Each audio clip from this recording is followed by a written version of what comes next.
Hello guys and welcome to Elexhub channel. Another day, another tutorial from Elexhub Engineering Department. Kung nagsisimula ka pa lang sa 3D printing, mahalaga maunawaan ang wall and shell for optimizing both the strength and efficiency of your prints.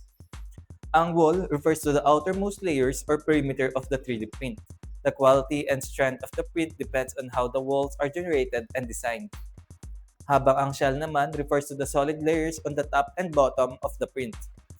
Top shells, these are the solid layers on the top of the print covering the infill. Bottom shells, these are the solid layers forming the base of the print, providing foundation and support.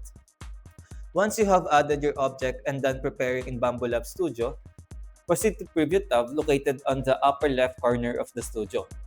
Under the Process tab on the left panel settings, click on the Strength tab. Under the Wall section, ang wall loops ay ang bilang ng perimeter layers around the 3D print.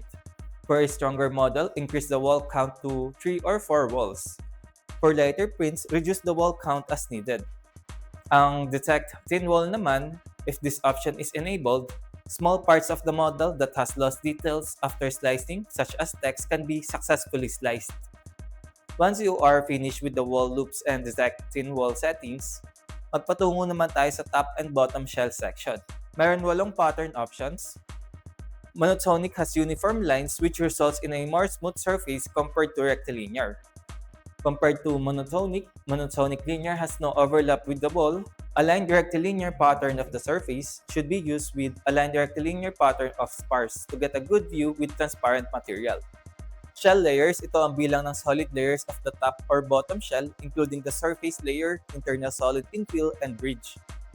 Shell thickness, ang bilang ng solid layers ay madadagdagan when slicing if the calculated thickness is thinner than this value. 0 means that this feature is disabled. Internal solid infill pattern. This is for the layers between the surface and the sparse infill. Magpatungo naman tayo sa infill and wall overlap. Scroll down farther until you see the advanced section. Ang infill area is slightly enlarged to overlap with the wall, which can increase or decrease the adhesion between the two. The percentage value is relative to the line width of sparse infill. The default value is 15%. Dito na nagtatapos ang tutorial. Thank you for watching. To learn more, subscribe to Elexhub channel and see you in the next tutorial.